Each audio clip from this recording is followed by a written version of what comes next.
You know, and I think diversity of opinion and thought and feeling and all this is what makes our community so amazing. You know, we all do so many things and we're willing to share it with one another, and that's what makes for really wonderful community.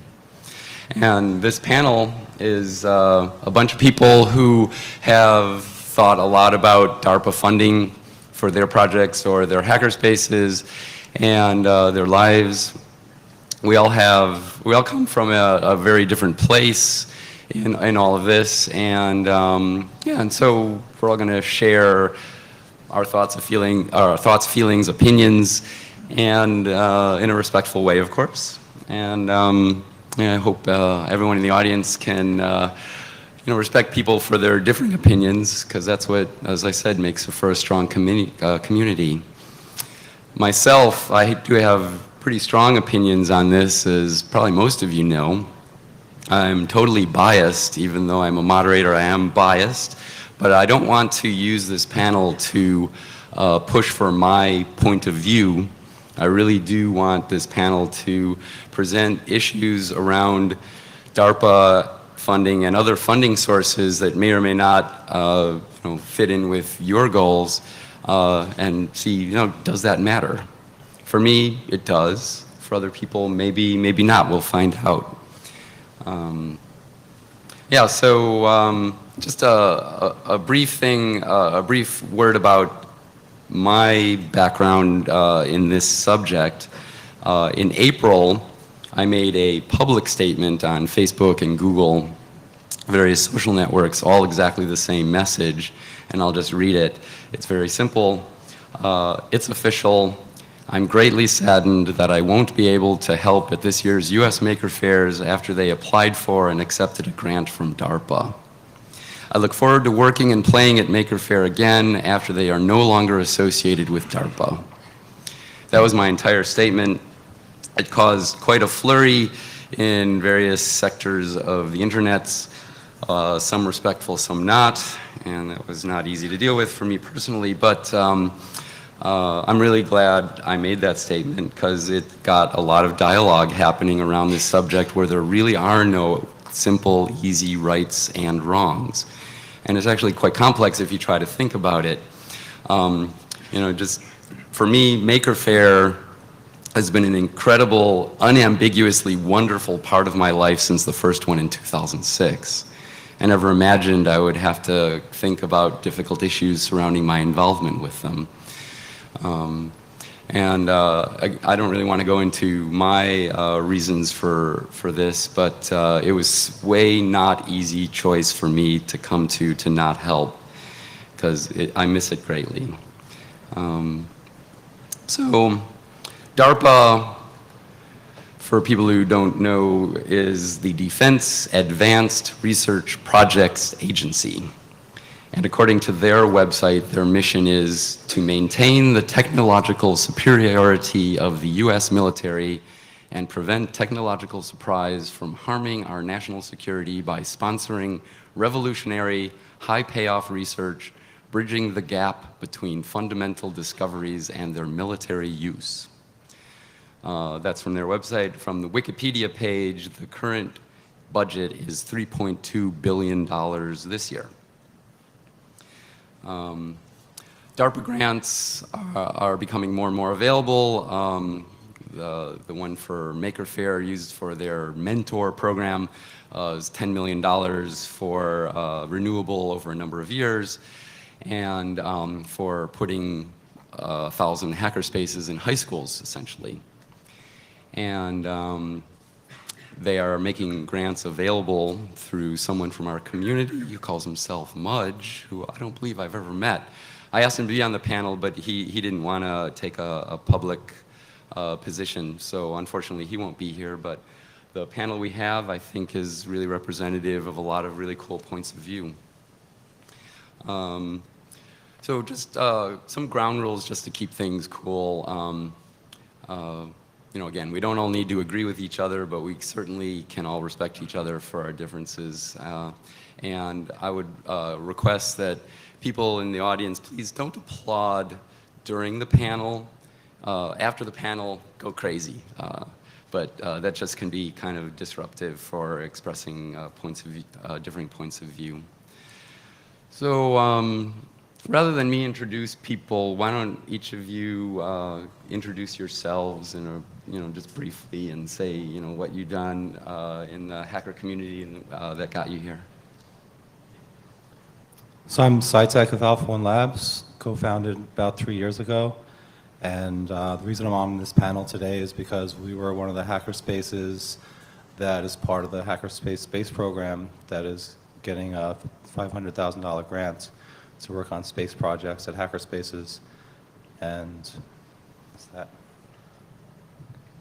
I'm Willow Blue. I co-founded Jigsaw Renaissance, and I work now with an organization called Geeks Without Bounds, which links together hacker and maker and developer communities to humanitarian response organizations. So I have to interact with the military day to day because they're really good at moving stuff in disaster. And I also think that hackerspaces are not only, or as a completely separate viewpoint, I think that hackerspaces are places of education and also good indicators of resiliency in a community, because we care about talking to each other and surviving the zombie apocalypse. I too am afraid of the zombie apocalypse. My name is Matt Joyce. I was a member at NYC Resistor until I took a contract gig out at NASA Ames Research Center 2 years ago, which has just recently ended. I am still in San Francisco and we're doing startup work now. Hi, my name is Fikro Din, and I'm a librarian from Ontario. And for the last 3 or 4 years, I've been traveling around to library conferences and hackerspaces and trying to actually bring hackerspaces into libraries, basically. My interest in the DARPA Make case is really, I just wrote some blog entries about it that seem to be quite popular. I did what librarians do and did research, and looked at stuff like military recruitment, et cetera, and that was, I think, why it brought me here. Yeah, well, thanks everyone. So I'll just start off with, just generally, why does this particular topic interest you? And anyone want to just say that? You go for it, Willow. Okay. I think it's important to talk about this because the military in general is a fact. It's out there. And we have to figure out how we're going to interact with it. I'm very much on the fence constantly of where I stand on this. I wish that we were the sort of community that we would all stand together and decide that we don't need them and that we're going to build our new society and very staunchly state that and move forward with it. We're not. And so I'm up to do the best that we can and be as loving and supportive of each other as we can be in the meantime. So I really want to hear what everyone is up to, and that's why I'm here. So the fundamental reason that I wanted to be on this panel was to focus on what I believe is the real issue at hand here, which is ethics as it relates specifically to STEM initiatives and engineering in particular.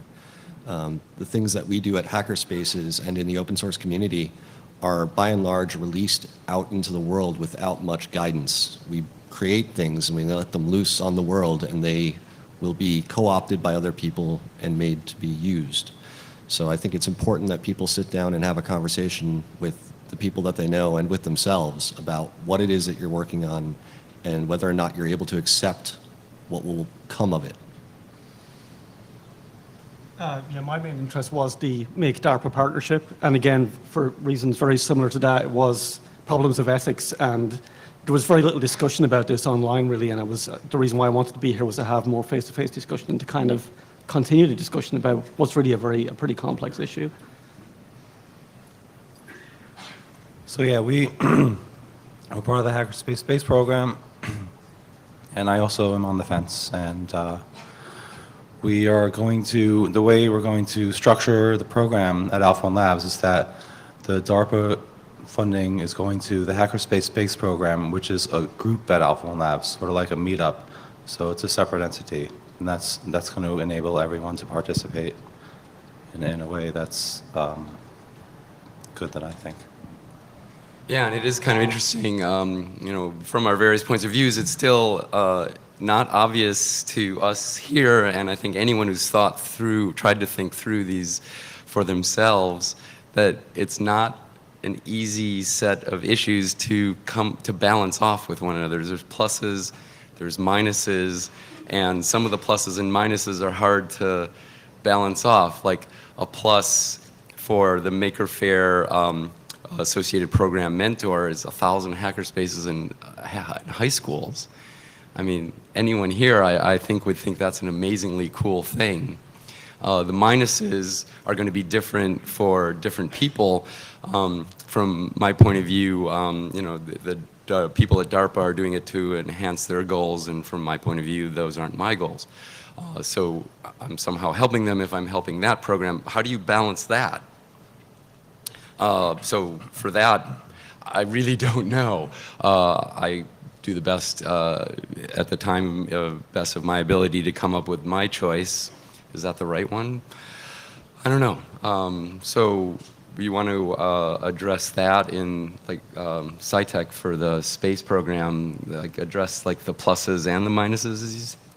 Sure. One of the things that I'm kind of concerned about is that, you know, if you grow a piece of celery in red water, it's going to be red. If you're at Google and you get 30% of your time to work on a project, it's going to be related to Google. I'm just wondering how this DARPA defense contract money is going to influence these projects. So yeah, I want to bring that to the table. Actually, someone from the DoD once told me that sometimes the worst thing that can happen is that your project gets funded. Not just from them, but in general.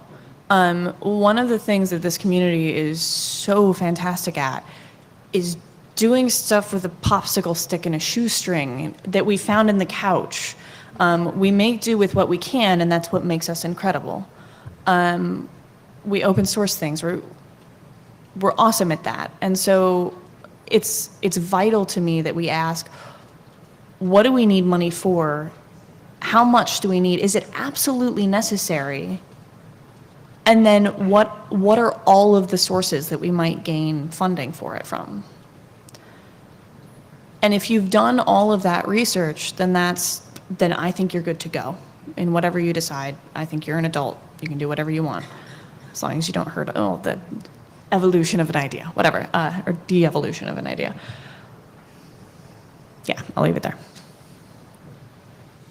I guess I'm supposed to come up with positives and negatives. I think the positive is obvious, money. Money provides the capacity to do things. It is the lubricant to the engine of ideas. DARPA, in and of itself, as stated in its mission, has a military goal, a very specific military goal. That means that anything that you do in relation to them is, in effect, furthering the military prowess of the United States, which means you are, in effect, a secondary supporter of a machine that does exist for the functional purpose of military conflict. In short, killing people or defending people. The positive is that STEM initiatives are good. It's one of the biggest problems that we have today in America is our educational system is in many places failing. And children need a better outreach for kinetic learning. They need wood shops again. They need to be able to get access to CNC equipment, to programming, to technical resources like FIRST. Something like this helps provide that. Yeah, as far as the pluses, the 1,000 hackerspaces, and that's not only in North America, that's actually going to be worldwide in 3 years. It's not just the US, because people keep saying it's the US, it's not, it's going to be worldwide. So you're looking at a huge, like it's basically PR for hackerspaces and hacker culture, like that's enormous, right? 1,000 worldwide. One of the minuses, and a main one for me, is the problems with military recruitment and STEM education in high schools. Again, DARPA does not recruit, that is not their concern. And people have said that to me, and I'm well aware of that. However, US Army recruiters do recruit, and they're extremely interested in STEM projects. There's actually a very interesting article I have here called What's All the Talk About STEM from the January 2012 issue of the Army Recruiter magazine. You can just get this stuff online. Basically encouraging Army recruiters to go into STEM classrooms. So you have your STEM, that sounds a lot like, you know, the DARPA Make project, right? So they're kind of encouraging recruiters to go in there. And there's actually a great ACLU report called Soldiers of Misfortune that looks at problems with military recruitment in high schools and also the legality of military recruitments in high schools. In 2002, the Senate ratified what's called the Optional Protocol. It's called the Optional Protocol on the Involvement of Children in Armed Conflict. This makes it illegal in the US to try and recruit any child under the age of 17 involuntarily. If you look at the ACLU report, involuntary recruitment of children as young as 11 is very common in the US. And we know Army recruiters go after, minorities and, people from the working class, for example, tend to be targets for recruiters. So again, as a minus, for me, that's a really big one. You have basically hackerspaces in high schools being used to facilitate military recruitment. And in this case, which may be illegal. So I have a follow-up to that. Yep. I went to school in the Midwest, a very rural area. There are already recruiters that are there all the time. And my personal opinion is that the best thing you can ever give anyone is more knowledge. And so they're already there, and we can keep pushing them out and trying to push them out. But I don't understand how that it's a confounded argument, in that the factors are they're all tangled up together. Sorry, go ahead. I just wanted to add a positive note. Do you have a response to that? You want to respond to that quickly, and then I'll add on to it? No, go ahead. So, positive aspect of it is that it is going to be PR. It is going to be bringing money to hackerspaces. And the thing that goes on in hackerspaces a lot is hardware hacking, and hardware hacking takes money. It's not like software hacking where you can just download a library and incorporate it and finish your project in a few hours. You have to have money to make things happen. And I think this is going to innovate more funding for hackerspaces. And one of the ways that we're going to do it is we're going to take projects and put them through a crowdfunding site. And that crowdfunding site has agreed to match the funding. And what we're going to do is match that also. So we'll have triple vetting of projects going through these crowdfunding sites. So we'll know which ones are going to be good to make happen. Just like, it's quite funny actually, when I spoke to people in Europe about this, they actually thought I was joking. When I said about the level of US, military recruitment in US high schools, they actually thought I was making this stuff up. The thing is that I don't know how a lot of people feel about this in the hacker community, but do you think that what you're basically doing is giving a gateway? And if you've massive public PR, right, you're looking at 1,000 worldwide, and the connection is going to be in people's minds. This military hacker recruitment connection. This is not the first project. There's one called DoD Starbase that some people in here might be familiar with. And already it's quite, and this explicitly, if you go look, they're quite explicit about they do use this for recruitment. They're very interested in it. And actually, someone gave testimony at Senate and just basically outright said, yeah, we love DoD Starbase because it's a great way to recruit high school kids to the military, just, blatantly. So it is this problem about, do you want that connection to be made? But it is going to be made. That is the problem. You can already see them. When you see articles like this, they're sharpening the knives, going, can't wait to get in there, to get to these kids, to start recruiting them. And when you read the Army recruitment manual, the stuff that's in there is shocking about, the school, this SRP program, the school recruitment program, is, target them as young as you can. Get them young, because by the time they're 17, it's too late. Yeah. So there's a lot of things that recruit in schools, not just the DoD. There's religious organizations, there's corporate interests, capitalist organizations. You go out to a high school in Silicon Valley, and I assure you the kids are running around trying to get into GitHub hackathons and things like that. And all of those have corporate sponsorships and so on and so forth. I think it's important to remember that the DoD's existence and the military that exists today is a reflection of ourselves. In so much as Google is a reflection of ourselves, or any religion in your community is a reflection of your community. And hackerspaces are in effect communities, and we will be a reflection of the people that are around us. I think it's important to remember that when someone is recruiting in a community, they're not alone, and there's a reason they're commuting. It's because there's money invested in this. We invested that money, all of us. So that's what it goes back to for me, is that I think that it's an absolute necessity to have these that source of education for kids and for adults. I think that we should all have access to hackerspaces and the things that they bring. I would prefer it if it wasn't the military. I'd prefer it if it were this community doing that. I think that we absolutely need to be teachers. We need to have the attention span to stick with a kid over the course of an entire semester, hopefully over several years. I would love to see us do this. But right now, this is a route, and it's basically the only one.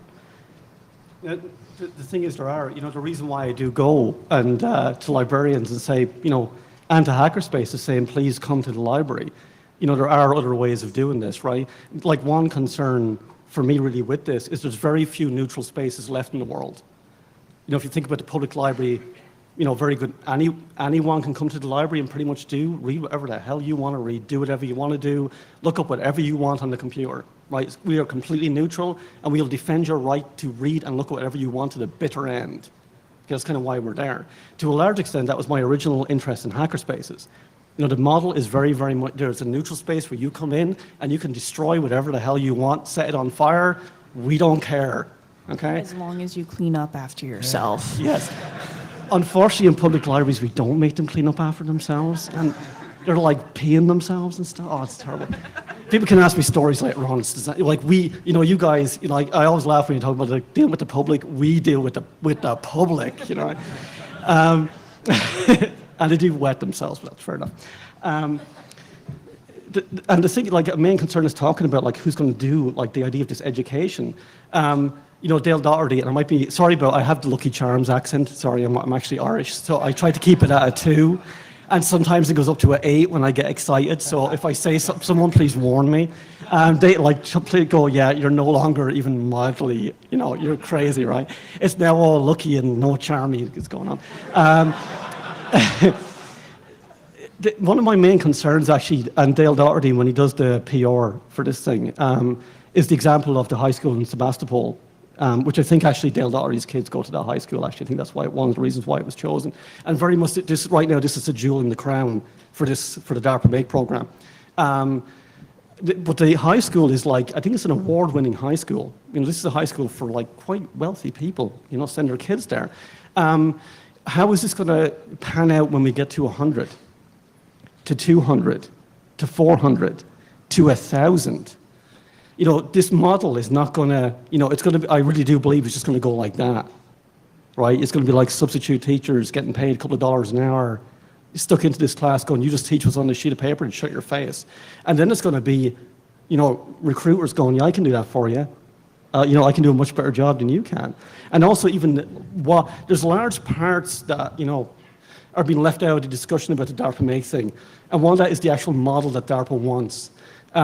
It's got 3 parts. The first is the digital fabrication. The second is using social media to allow kids to cooperate online. And the third is design challenges. The design challenges are quite interesting because they want them to do robots, go-karts, and unmanned aircraft, which is drones, anyone? And so basically that's what the design challenges will revolve around. So right now, the discussion is no, it's all going to be quite open. The kids are going to be let do whatever they want to do. They're going to have total freedom, which is in Sebastopol. But you will see as these start to develop, there is actually a mission plan here.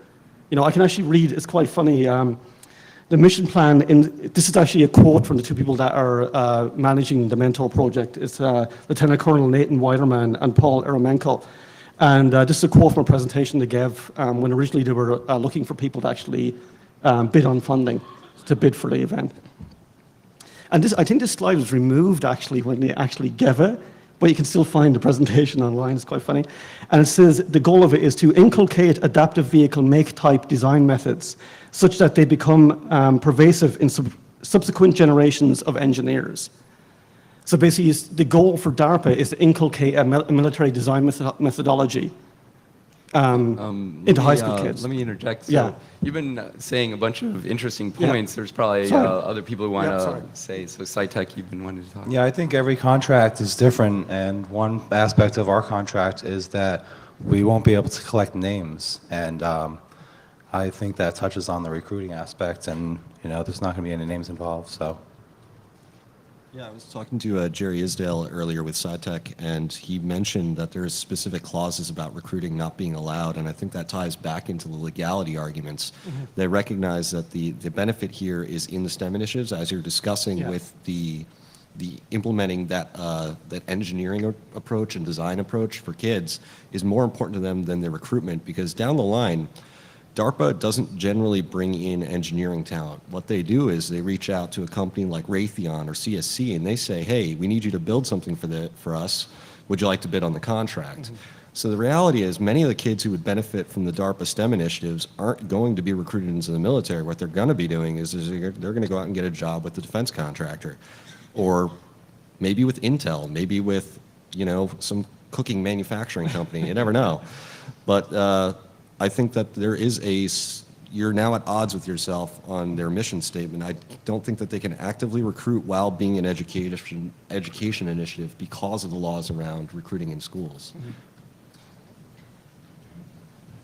So as far as the quadricopters and unmanned vehicles in general, those are some of the best puzzles out there. And I like quadcopters. I would much prefer that we also learn that, because it exists now. We can't just ignore it and it'll go away. It's not like your ex, or what we hope happens. Right?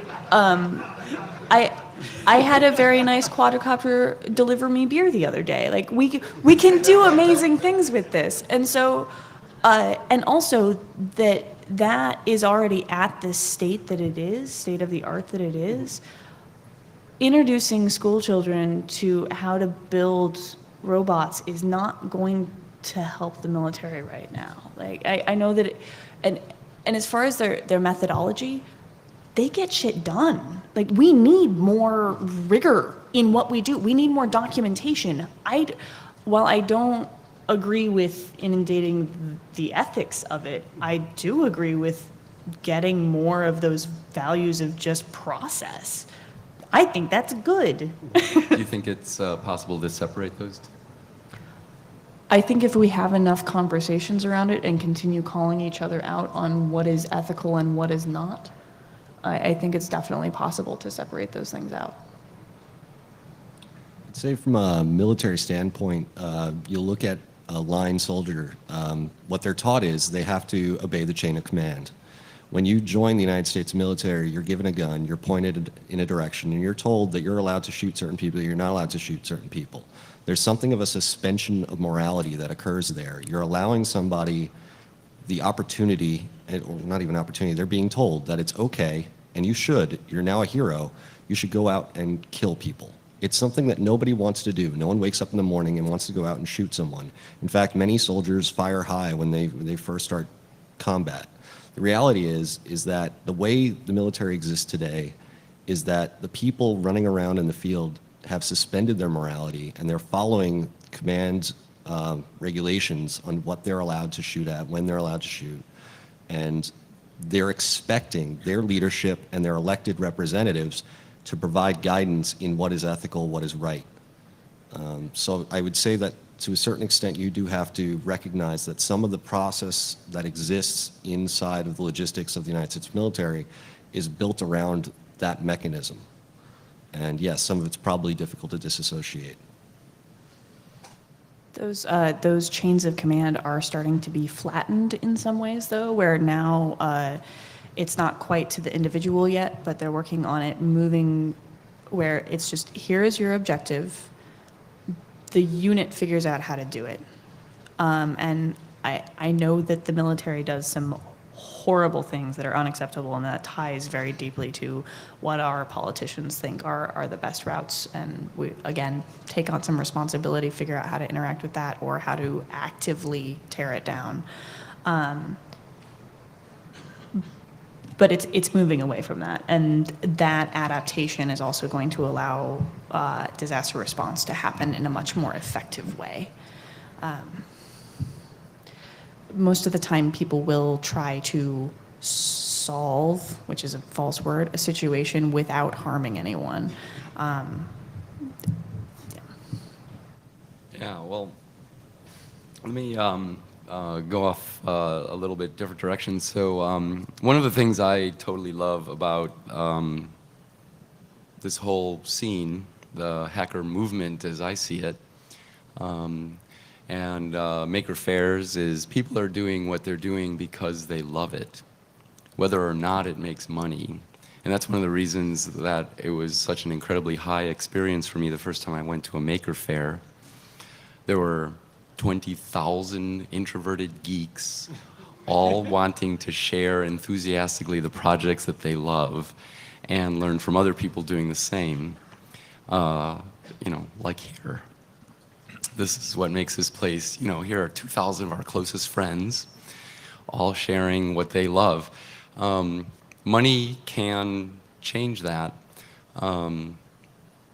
Here we live in, you know, we're surrounded by the United States where, and the rest of the world, our modern world, it seems to be more and more about money than anything else, even if money doesn't particularly make people happy. So I wonder if you can address that. So in the particular, the grant for the Maker Faire, it's $10 million is my understanding, to be given possibly over a period of years, renewable each year.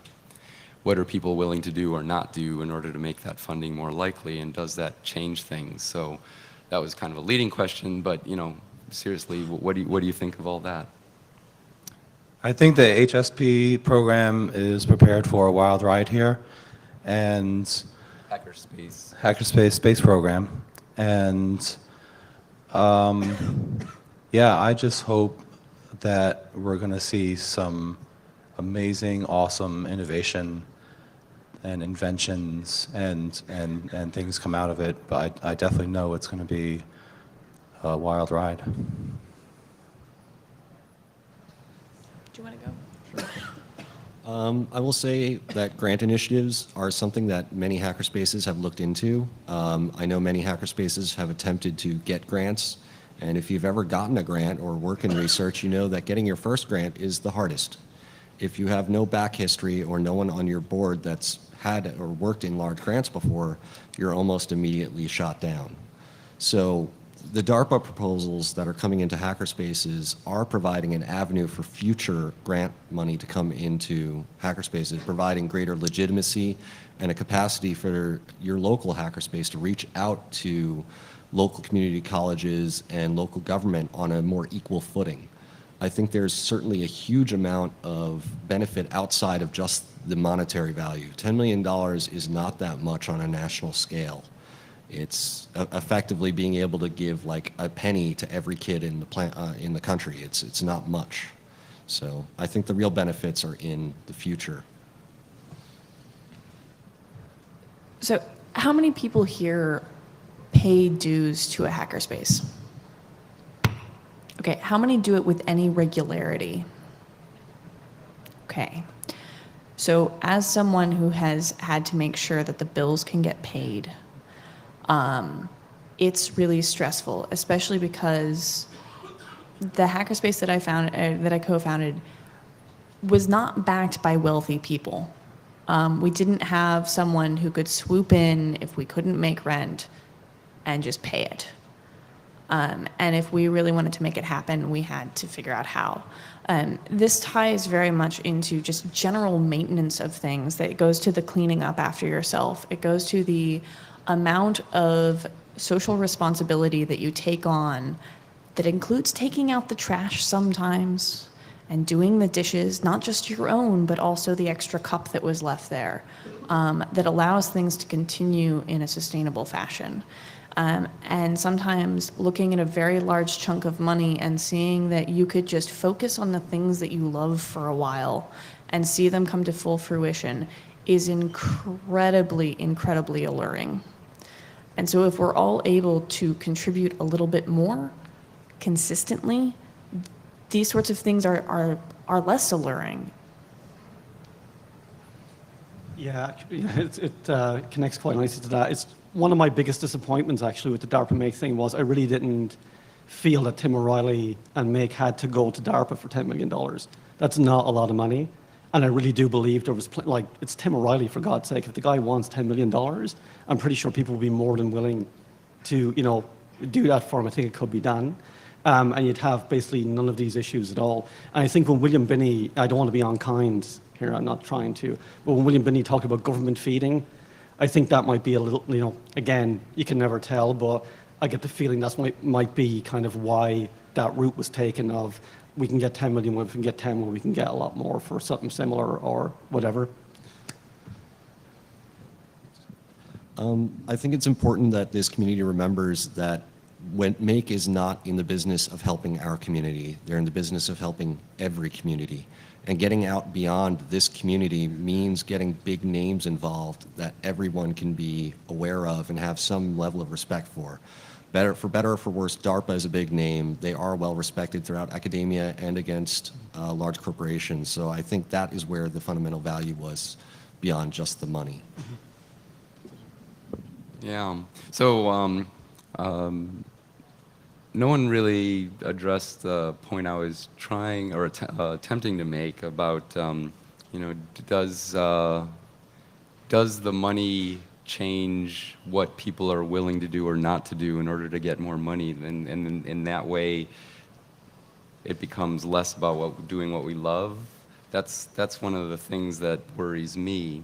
Do you have concerns like that, or does that, is that just like my point of view and you have a different one? Anyone?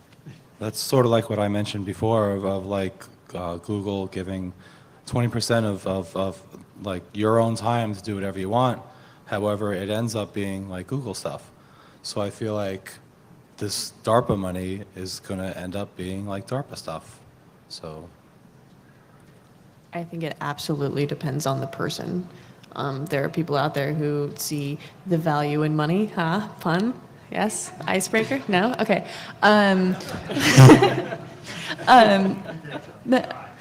trying. But for someone like me, I've been poor for most of my life, pretty incredibly poor, especially if we were to look at the demographics of this room, because no one could pay me enough to not do what I love, like to take time out of my day to go and do something else. So when people have offered money for things that I didn't care about, I'm fine eating ramen. That's cool. There are other people who don't want to do that, who see other ways of having a fulfilling life. So it absolutely depends on the individual and the group. I think the way I see it is it's a difference between you looking at like one homeless guy walking down the street and going, I'm going to help this guy out. His name's Ted. He wants to get a hamburger. I'm going to sit down and buy dinner for him.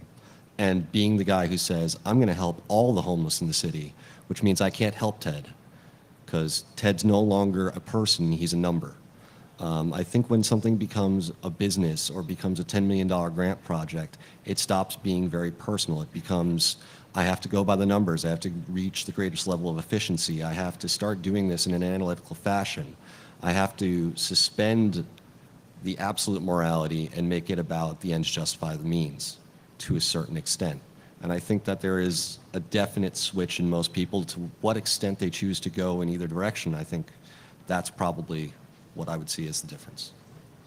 Yeah, actually, that pretty much is exactly public libraries is that huge problem, right? Of, you have your library might exist in a community, but you might be one library in, a system of 40, where now you have to answer to, the systems are different in the US, I know they all vary, but you may have to answer to your municipality and board about what you do. So it no longer becomes, you'll go to a library and the people in that library will know every single person that comes in, but at the end of the day, if there's, something they come in for a program or whatever and that needs to be cut, it's gone. It doesn't really matter what, how passionate librarians are about it or how important it is. So yeah, it does have a huge impact. So that ties into me why it's important that your spaces be community-based, because then it's the members who decide how it goes. If a library were supported by the individuals who are a part of it, then they have much more say, which is good and bad, right? Sometimes you have a community with really awful viewpoints, like we were just talking about in the Hackerspace panel, that nationalists that didn't want to go to the third hackerspace in the city because they were right next to the LGBT community and the center of culture, because they didn't want to be near those people. Like, we don't want those people in our community. We don't want them to have a space. At least I don't. I don't think they deserve one. But so that balance of having someone, yes, I think you all get what I'm saying. Okay. And actually, it's quite interesting that the only reason that libraries function the way they do is because they, in general, all librarians agree to a set of ethics that are laid down by ALA, Ontario Library Association, stuff like that. They're not binding, it's completely voluntary that you know, and so all library, now, you know, again, there's laws, you know, that libraries have to be completely neutral. There are like legal aspects, especially in Canada, to that. But the thing is that doesn't map onto hackerspaces at all. So, you know, I've had terrible experiences in hackerspaces and amazingly wonderful ones. So even though it might be, yes, it is a community, because there's no overarching ethics in the space itself that is like written down and we all agree, like things about sex, race, and gender. You know, if you make sexist joke, you know, if you make jokes about sexual assault, you will be kicked out of the space. I was just speaking to somebody about this incident that happened to them, actually. So again, I think that would be certainly, if hackerspaces were looking for a model to look to libraries to how to actually handle issues around neutrality, I think it's a really good one to look at. We've been doing it for so long. Yeah, I think that was an excellent point, that the money is just going to be distributed and everyone's going to become numbers. And I think the responsibility of the programs at the Hackerspace should be to bring it back down to a personal level and treat these projects individually. And I also personally don't want to see these being tainted in the DARPA direction. I want them to be moving towards innovation and actually not defense. And no, that's just my personal opinion. Yeah, so we got like 10 minutes left, so I was thinking it would be cool for people in the audience, if you have questions, to ask and line up, and so maybe a couple questions. Most questions at Hope. Might be curious to have answered. Be nice to each other. No questions. Don't hurt anybody out there. Also be succinct in your questions or comments, and we will try to do the same. So go for it. Thanks, great panel. Very insightful. So the problems of receiving funding ethically are not new. So there's sort of organizations, 501c3s, that decide that they're only going to receive money in amounts that don't make them beholden to the organization giving them money. So I was sort of wondering if you could possibly speak to something like that when receiving funding from something like DARPA, right? Because I mean, Anyone want to? I think we actually do have to have a nonprofit set up to collect the money for the DARPA Hackerspace Space program. I would say I would like to see more of the spaces discussing things like that and actually providing some analytical feedback. I'd like to see like a real research paper written on that. Show me the numbers. I've never seen any.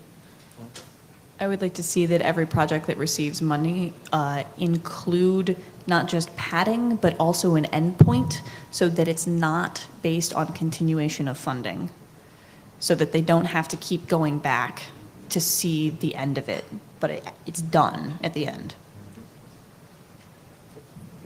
thanks. I've been thinking about this issue for a little while. I'm not going to be that succinct, sorry. I work for a company that contracts to the USGS, mostly earthquake monitoring software. We were doing some work, and there was going to be some work for geothermal monitoring, and it was going to be at China Lake, and it was going to be at the Navy. And I wouldn't do it. I said I didn't want to do that work. And my left liberal colleagues got really angry at me. They were like, look, you have to see it's geothermal, it's good. It's the only way this technology is going to get out there. It's going to, if we don't advance it here, the military has the money to make this happen.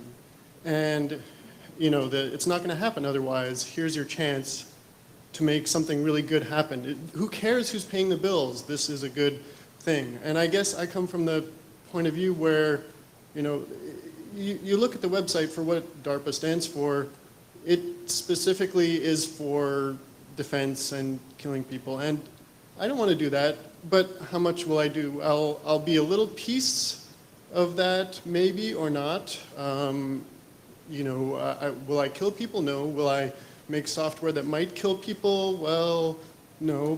Or will I just help this? It's a geothermal plant. It's just energy, and we vote with our taxes for the military, and we have more control maybe over the military than we do over corporations because the government says something about what the military does. So I guess, I don't know, all of that is just running around in my head, and I'm always just trying to figure out where you can go with it. Yeah, the point I think you're making is one I thought of too, is like, where do you draw the line? All of us in this room probably pay some taxes or have at some point in our lives. That means we're in some ways supporting things that we don't agree with. Will you go out and build nuclear weapons that are targeted to civilians? Probably no one in this room will do that. Will you work on a program that, works on creates something that might be used by the military? There's all these gradations, like you were saying. So where do you draw the line? And I don't know, do people want to address that? I would like to say this. Technology is inherently it's something that increases our capabilities, and what we individually are capable of is greatness or great evil. It's like Spider-Man, with great power comes great responsibility, but it's not just for me, it's also for all of you. If I open source something, now I have to trust every single person in this room, and obviously we're not all nice people. There's a guy outside who was running around, I'm showing my cock to people 5 minutes ago. The reality is, you have to have a fundamental faith in the decency of mankind to be in engineering. You have to be able to say that I believe that my technology is not going to be, by and large, used to do horrible things. Otherwise, you're just going to end up like the Unabomber, living in a shack sending bombs to people who work in computer science, because the reality is technology is going to keep advancing, and it's going to keep getting more and more dangerous, and you have to believe in us. Otherwise, you may as well just hide your head in a hole. Technology, just like any other tool, will only extrapolate human ability and intent. We can build things that get out of the way of people being good being a relative term and subject to change. And we can also build things that make it difficult to be awful. But it's going to change. And as my dear friend Kevin says, any tool is a weapon if you hold it right, including language. It's all gray area. I actually have there's actually an Audre Lorde quote as well that, the master's tools will never dismantle the master's house. And I think there's kind of a danger sometimes, especially with the DARPA make, that it is, it could be perceived as this is just the master's tools trying to dismantle the master's house. This is very much, could be perceived as business as usual. So I think that's just another way of looking at it again. There are lots of sources of money, and all of them are corruptors. It could be DARPA, it could be DHS, it could be NSF. Any which way you'll end up, it could be some rich person on your board of a nonprofit. No matter what happens, you will find yourself in a position of conflict where you might be beholden to those people who pay your money. And I agree with the first speaker who suggests that the extent to which you find yourself beholden is the key question in whether to accept money or not. And perhaps if you agree with the funder fundamentally or not as well. But sorry. Yeah, I think sources of funding can also be enablers, like crowdfunding. So. Jerry. So Jerry is a founder of Maui Makerspace, and what, you created the Hackerspace space program? No, I got my name put on the as the lead of the Hackerspace space program because I had a DARPA background. Most of the people who put in the program, the proposal, were not U.S. people. There were only 3 U.S. citizens in it. It is intended to be an international program. But aside from HSP, I wanted to mention that there is a NSF proposal program that's been announced to study project-based learning, a multi-year thing for several different tracks with several millions of dollars involved. People who don't want to take DARPA money but are willing to take NSF money should go chase that and make it happen. And it's written for Makerspaces, Hackerspaces. So we need to get some people involved in doing that from this community and not just the academians. See this man, if you have any Yeah, if you want to ideas. find out about that one, tell me about that one. I'll tell you about that. I'll also talk to you about HSP. But one of the things I wanted to mention about both HSP and the MAKE effort is you had mentioned the military suspension of ethics and morality and passing it off to the higher-ups and politicians and so forth. It's the oversight that makes the direction that happens. The people at MAKE are very ethical. They have their very strong beliefs in bringing up people and making all this, the education. It's the people here that need to be involved in those programs and in our program to keep it ethical, to keep it moving in the direction you want to say. So our mission of the HSP is to enhance humanity's survivability. There's nothing in it about military. It has to do with humanity and surviving everything. Keep us moving in that direction. Get involved in the local makerspace, and keep them moving along, and call out the recruiters when they show up, because that's illegal for them to be there. It's against their contract to be there. Thank you. I would like to say Thomas Aquinas once famously said, silence is consent. And that kind of feeds on. It's also, go further, you know, communication, open lines of communication is the only way we keep ourselves from being ignorant towards each other. One of the reasons I think we're even having this debate is because all of the other organizations that used to be able to get grants from and support from have been stripped of everything. And that's a cultural issue. That's a cultural issue of people not being willing to pay taxes or not seeing that as a way of making that happen. And we've been silent that entire time. At the last panel, there was someone talking about how hackerspaces are intrinsically political and how we don't see them that way in America. And I think that's because we haven't been paying attention. We absolutely need to. It seems to me that as long as you're not going after the money, you could actually use getting funding as a method of subverting things, because you already want to build these classrooms and spread this education. And if DARPA's funding it, that means they now can't put those funds towards making bullets that explode in midair so they do more damage. And if someone wants to send recruiters to that, well, they probably already have those recruiters, and now they can't send them somewhere else. And now they have to share a space with someone who's going to be trying to instill more ethics and someone who's going to try and mitigate that, which decreases their effectiveness. So could that be making it more ethical? Everyone here has thought of this, and it's unfortunately not as easy as all that, but I won't say my opinion. So, I would say I'd love to see a soldier building a house rather than, you know, blowing it up any given day of the week, and I think that's true of most people. yeah. So, yes, I totally agree with you, but I also agree with the concerns that Mitch has expressed, in that then those funds are tainted, and then the community or the group giving those funds is seen as legitimized. And also, they have a budget this year of $3.2 billion, and it can be increased in a second. I would like to point out that the TSA budget's about 20, well, it's actually about 40 billion. NASA budget's about 20. And I think that the Audre Lorde quote is a good one to remember: the master's tools will never dismantle a master's house. I think you always want to be very, very careful that precisely put some serious thought into exactly what the end goals are and what this can lead to, no matter what benefits you might see at the time. I think that's an excellent point, and that's what we're going to do. We have time for more questions? One more. Okay, so this is the last question. So on education, you know, I totally agree that classrooms need more soldering irons and CNC machines and, you know, et cetera. And what I'm kind of worried about is that a lot of the kids today are going to get, you know, these great, you know, engineering problem-solving skills, but not critical thinking skills.